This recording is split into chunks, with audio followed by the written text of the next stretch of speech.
গল্পের শুরুতে দেখা যায় বুবলাই বলে এরা সব দল বেঁধে এসেছে, আর তখন বলে আসবে না, আমার শ্বশুরবাড়ির লোক আগে আমাকে কত করতো, এখন তোর মায়ের জন্য সবাই বিপক্ষে গিয়েছে, কি করব আর, আমি তো আর সম্পর্কটা নষ্ট করতে চাই না, সেটা তো তুই জানিস, কিন্তু তোর মা এতটাই বেঁকে বসলো যে সে আর আমার সাথে মানতেই চাচ্ছে না, বাধ্য হয়ে এই পথটা আমি নিতে বাধ্য হলাম। তুই ভেবে দেখ, একজন মহিলা আমাকে ঠকাচ্ছিল, আর আমার যদি কোনো যোগাযোগ না থাকতো তাহলে ওকে আমি বাড়ি থেকে বের করে দিতে পারতাম। দেখছি তো আমি কিছু টাকা খরচা হয়েছে, কিন্তু তবু যদি আমার বিয়ের বউ থাকতো তাহলে কি এত সহজে চলে যেত বল?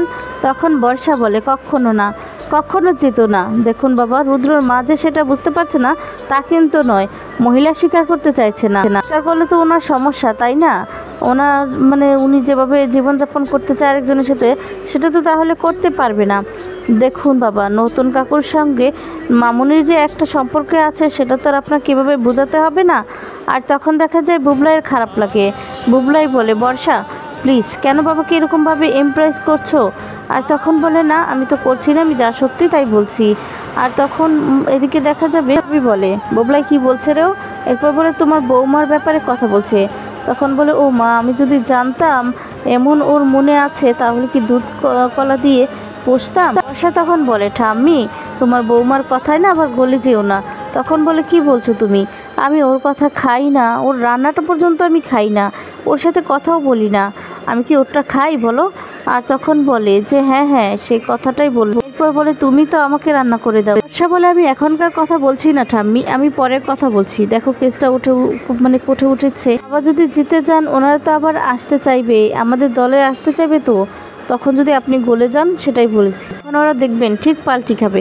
অনেক কথা বললে আর তখন দেখা যাবে বুবলাই বলে বর্ষা প্লিজ আর কথা বলো না, চুপ করে থাকো। অন্যদিকে দেখা যাবে সবটাই দেখতে পায় মিঠি সহ সবাই। মিঠি তখন বলে দেখো মায়ের দিকে তাকিয়ে কেমনে কথা বলছে। আর তখন দেখা যাবে প্রবীণ বলে ওদের স্বভাবটাই তো এরকম, বলতে দেয় না বলতে। আর তখন বলে এই লোকটার না পাপের কোনো শেষ নেই। আর তারপর দেখা যায় মিঠি বলে যে কার কথা বলছিস? তখন বলে কেন, যেই লোকটা আমার বাবা বলে পরিচয় দিতে চায় সেই লোকটা। তখন বলে স্বীকার করো বা না করো, ওই লোকটাই তোমাদের বাবা, ও তোমাদেরকে জন্ম দিয়েছে, এই অস্বীকার করার কিন্তু কোনো জায়গা নেই। আর তোমরা বরঞ্চ ওই লোকটাকে বয়কট করতে পারো। আর তখন দেখা যায় মিঠি বলে যাকে স্বীকার করি না তাকে আবার বয়কট, ওই লোকটার অস্তিত্ব নেই আমার কাছে। দেখো আমাদের তো কোনো হাত ছিল না জন্মের পর বাবা যেটা করেছে সেটা কিন্তু একদম ঠিক করেনি, কিন্তু যেটা করেছে নতুন কাকু দেখেছি, নতুন কাকুই আমাদের বাবার মতো, সব দিক থেকেই আমাদের বাবার মতো সমস্ত কিছু করেছে। হ্যাঁ, অনেক সময় অনেক বোধহয় হিসেবে ভুল করেছি, সেটা আবার সংশোধনও করে নিয়েছি। মানুষটা যদি আমাদেরকে না সঠিক পথে না নিয়ে যেত আর আমাদেরকে এভাবে না বাঁচাতো তাহলে হয়তো বা এখানে আসতে পারতাম না, সঠিক পথে কথা বলতে পারতাম না। মিঠিল তখন বলে দেখেছো দুজন উকিলই কিন্তু রেডি হচ্ছে, এবার মনে হচ্ছে কেসটা শুরু হবে। আর বলে ইনি তো আবার তোমাদের পিসুমশাই। এরপর বলে যে এই লোকটা যে আমাদের পিসুমশাই লাগে, আমার সত্যি ঘেন্না লাগে। বলে ওই ভদ্রলোক আমাদের ঠাম্মি, আর কাউকে পেল না, বেছে বেছে ওর কাছে যেতে হলো। এদিকে দেখা যাবে নতুন চলে আসে, নতুনের কাছে ছোট কাকু যায়, গিয়ে তখন বলে আর নতুন তুমি এসেছো, আসো। আর তখন বলে না না সমস্যা নেই। এরপর বলে না না তুমি আমার কাছে এসে বসো, তো বসো। এরপর দেখা যায় ছোট কাকুর কাছে নিয়ে নতুনকে বসায়। আর অন্যদিকে দেখা যায় মিঠিল বাবিনকে বলে কিছু করার নেই বাবিন, তোমার ঠাম্মিকে ওই ভদ্রলোকটা যা বোঝাচ্ছে তাই বুঝছে, ততদিন না পর্যন্ত উনি উনার ছেলের কাছ থেকে একটা ধাক্কা খাবে ততদিন পর্যন্ত উনি কিন্তু শুধরাবে না, অপেক্ষা করতে হবে। তবে আমার বিশ্বাস ওই ভদ্র মহিলাকে কিন্তু কাকিমার পায়ে পড়তে হবে। অন্যদিকে জজ সাহেবও চলে আসে, ওর পিসিমণি কোর্টটা শুরু করতে চায়। আর তখন বলে হ্যাঁ শুরু করুন। এরপর দেখা যাবে চন্দ্রর জীবন কাহিনীটা বলতে থাকে যে একটা ভদ্রলোক কলকাতাতে বসবাস করত, আর তারপর সুখী মানুষ সংসার করতেন, তার মা ছিল, তার স্ত্রী সন্তান সবাই ছিল, কিন্তু ভদ্রলোকটি না কর্মসূত্রে বিভিন্ন জায়গায় যেতে হয়। কর্মসূত্রে এই লোকটাকে একটা মেঘালয়ে একটা রেড করতে যাওয়া হয়েছিল, সেখানে গিয়ে একটা ভয়ানক অ্যাক্সিডেন্টে ইনজুর হয়। বলে যে এই ভদ্রলোকটির এরপর থেকে এই অ্যাক্সিডেন্ট পর থেকে মাথাতে কিচ্ছু মনে পড়ছিল না, সবকিছু সমস্ত স্মৃতি মুছে গিয়েছিল। তো সবসময় হসপিটালে থাকা তো আর যায় না স্যার। এরপর থেকে আমার পেশেন্ট যখন আমার ক্লায়েন্ট যখন মনে করতে পারছিল না সবটা, আর তখনই সেখান থেকে একটা হোমে তাকে পাঠানো। এরপর পিসিমশাই বলে যে এরপর থেকে একটা ভদ্র মহিলা ওনার সেবা যত্ন করতেন, সমস্ত রকমের ট্রিটমেন্ট সমস্ত কিছু উনিই দেখভাল করতেন। বলে ওই ভদ্র মহিলার সাথে থাকতে থাকতে এতটাই ভালো মিল হয়ে যায় যে ওদের বাড়িতেও যাতায়াত শুরু হয়ে যায়। ভদ্র মহিলার স্বামী ছিলেন না, তার সন্তান ছিলেন। আমার মক্কেল এতটা ভালো মানুষ যে তার সাথে একটা তার একটা বাচ্চা ছিলেন, তার সাথে একটা বাবার মতো সম্পর্ক তৈরি হয়ে যায়। আর তখন দেখা যাবে আরও মিথ্যে মিথ্যে বানিয়ে বলতে থাকে। এরপর বলে যে এরপর থেকে আমার মক্কেল আস্তে আস্তে করে সুস্থ হতে থাকে। আর একদিন তার হঠাৎ করে সব কিছু মনে পড়ে যায়, আর সেদিনই সে বাড়িতে ফিরে আসে। এরপর বলে আমার মক্কেলের যখনই সমস্তটা মনে পড়ে তখনই তো বাড়িতে আসতে মনে চায়, তার স্ত্রীর কাছে, তার মায়ের কাছে, সন্তানদের কাছে ফিরে আসতে চায়। কিন্তু কিছু তো করার ছিল না, কারণ মক্কেলের কাছে তো কোনো টাকা ছিল। তারপর হোমে যায় যে তখন যদি কিছু টাকা পয়সা পাওয়া যায় কলকাতাতে ফেরার জন্য। কিন্তু হোমে তো এই ধরনের নিয়ম নেই, তারা রিজেক্ট করে, কিছু টাকা পয়সা দিতে চায় না। ভদ্রলোক নানান উপায় কিছু টাকা জোগাড় করে। আর তখন দেখা যায় উনি বলে আসলে কি জানেন তো, যে এই দুর্ঘটনাটা ঘটেছিল সেখানে না একজন সত্যি সত্যি মারা যায়, আর তার শরীরটা পুরো বিচ্ছিন্ন হয়ে যায়, এমনভাবে বিচ্ছিন্ন হয়ে যায় যে তাকে চেনাই যাচ্ছিল না, আর সবাই ধরে নিয়েছিল সেটাই আমার মক্কেল। এরপর বলে যে যখন সেই লাশটা আনা হয়েছিল কমলিনী দেবীকে কিন্তু শনাক্ত করতে বলা হয়।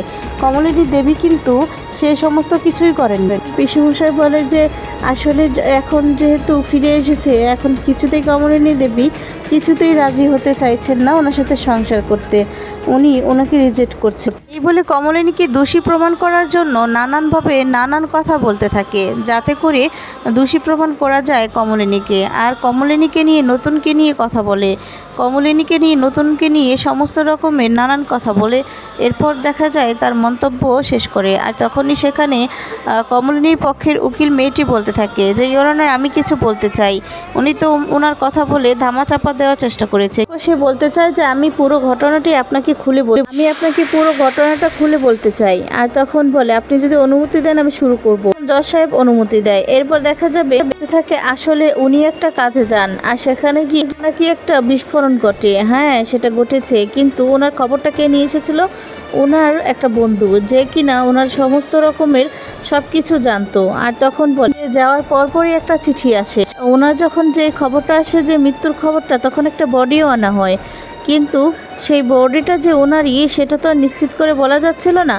আর তখন বলতে থাকে যে উনি তো আসলে বেঁচে আছে। আপনাদের কাছে আমার অনুরোধ যে আমি যে চিঠিটা পাওয়া যায় উনি যাওয়ার পরপরই সেই চিঠিটা পড়িয়ে শোনাতে চাই। আর তখন বলে যে আপনার কাছে একটা প্রেসও করতে চাই। এরপর অনুমতি দেয়। আর তখন দেখা যায় সেই চিঠিটা পড়ে শোনায়। পুরোটা চিঠি পড়ে শোনানোর পর বলতে থাকে যে এবার বুঝতে পারছেন এই মহিলাটা, ভদ্র মহিলাটির কাছেই উনি গিয়েছিলেন। ভদ্র মহিলার একটা বাচ্চাও আছে, আর ভদ্র মহিলার বাচ্চাটি এই লোকটারই। কিন্তু এই লোকটা এখন নিজে যাতে বেঁচে যায় তার জন্য পুরোপুরিভাবে সমস্তটা মিথ্যে বলছে। বলে সবটা জানার পর এটা মনে হচ্ছে না যে এই লোকটি শুধুমাত্র রেড করতে গিয়েছিলেন। এই লোকটির উদ্দেশ্যই ছিল যে এরকম করে উনি চলে যাবে বাড়ি থেকে, আর এই লোকটি কিন্তু সেই মহিলার কাছেই গিয়েছিলেন। সেটা আমরা খুব ভালো করে বুঝতে পারছি, আর আপনার কাছে সেটা প্রমাণও করে দিবে। দ্বিতীয়ত বিস্ফোরণের ঘটনা। হ্যাঁ, বিস্ফোরণের ঘটনা একটা ঘটেছিল, এই ঘটনার পর তোলপাড় করা হয়েছে। শুধুমাত্র ওই একটা ঘটনাই ঘটেছিল, একটা জায়গাতেই ঘটেছিল, এমনভাবে ঘটেনি যে সে মারা যেতে পারে। আর তখন বলতে থাকে সেটা কিন্তু ছিল একটা ডাকাত দল, যে একটা ডাকাত দল একটা ফ্যামিলিকে ফ্যামিলির বাড়িতে চুরি করতে গিয়েছে, এমন একটা ঘটনা ঘটেছে। না আমরা চন্দ্রবাবুকে কিন্তু এমন কথা বলছি না যে উনি গিয়ে ডাকাতি করবেন। তারপর বলতে থাকে যে সেই সময়ে ওই ডাকাত দলের গাড়িটার বিস্ফোরণের ছাড়া অন্য কোথাও কিন্তু কোনো রকম কোনো বিস্ফোরণের কথা শোনা যায়নি। আমরা সমস্ত রকমের তখন তদন্ত করা হয়েছিল। এরপর বলে তাহলে উনি তো আর ডাকাতি করতে যাননি, উনি গিয়েছিলেন তো অন্য ব্যাপারে রেড করতে, কাজ করতে, তাই না? তাহলে এটা কি করে হতে পারে? আর তখন সমস্ত ঘটনাটা শুনে জজ সাহেব নিজেও একটু অবাক হয়ে যায়। তারপর দেখা যায় যে ও মাথা নিচু করে থাকে আর কিছু বলতে পারে না। আর তারপর বলে যে তৃতীয় কথা যে মৃত্যু সংবাদ এসেছিল। হ্যাঁ, আর সেই মৃত্যু সংবাদ বিস্ফোরণের ঘটনাকে কেন্দ্র করেই এসেছিল। অফিসিয়ালি মৃত্যুর সংবাদটা বাড়িতে এসেছিল, কিন্তু সেই খবরটা নিয়ে এসেছিল চন্দ্রবাবুর অফিসের একটা কলিগ। আর সেই খবরটা যখন প্রথম বাড়ির লোকজন জানতে পারে, তখন দেখা যাবে অফিসের কলিগ সেই সময় চন্দ্রবাবুর সাথে সেখানে ছিলেন।